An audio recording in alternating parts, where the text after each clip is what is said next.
মৃত্যু যেন ওত পেতে বসে আছে আমাদের চারপাশে। প্রতিটা নিঝুম রাতে, ফসলের মাঠে কিংবা অযত্নে পড়ে থাকা ঘরের কোণে নিত্যদিনের কাজের জায়গাগুলো যেন দখল করে নিয়েছে বিষধর সাপ।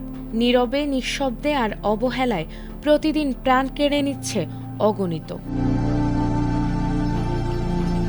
ঠিক তেমনি ভারতের উত্তরপ্রদেশে বছরে প্রায় ৮,৭০০ মানুষের মৃত্যুর ঘটনা ঘটে বিষধর সাপের কামড়ে। ভারতে এই সংকটের পেছনে রয়েছে মারাত্মক চিকিৎসা ও পরিকাঠামোগত ঘাটতি। Global snake bite task force জানিয়েছে, ভারতের ৯৯% স্বাস্থ্যকর্মী অ্যান্টিভেনেটাম প্রয়োগে সমস্যার মুখে পড়েন।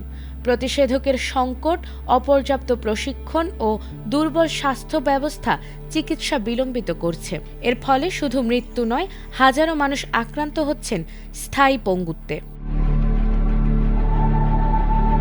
ভারতের সরকারি হিসাব অনুযায়ী প্রতি বছর প্রায় ৫০,০০০ মানুষ সাপের কামড়ে মারা যায়, যা বিশ্বে সর্পদংশনে মোট মৃত্যুর প্রায় অর্ধেক। তবে ২০২০ সালের একটি গবেষণা বলছে বাস্তব চিত্র আরও ভয়াবহ।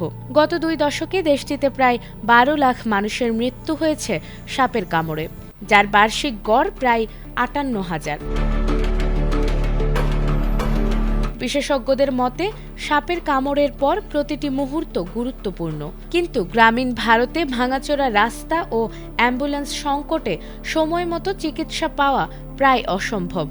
গুজরাটে অ্যাম্বুলেন্স না পেয়ে এক গর্ভবতী নারীকে কাপড়ের ঝোলায় করে বহন করার দৃশ্য সেই বাস্তবতাই তুলে ধরে।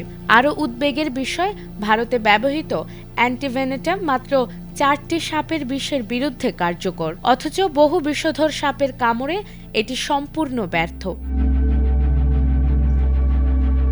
যোধপুর এইমসের গবেষণায় দেখা গেছে, অজ্ঞাত সাপের কামড়ে সাধারণ প্রতিষেধক দেওয়ার পর অর্ধেকের বেশি রোগী সুস্থ হয় না। ২০১৭ সালে বিশ্ব স্বাস্থ্য সংস্থা সর্পদংশনকে উপেক্ষিত ক্রান্তীয় রোগ ঘোষণা করলেও জনস্বাস্থ্য বিশেষজ্ঞদের মতে এটি এখনও দরিদ্র মানুষের সমস্যা হিসেবেই উপেক্ষিত। ফলে রাজনৈতিক সদিচ্ছার অভাবে প্রতিরোধযোগ্য এই মৃত্যুর মিছিল থামছে না।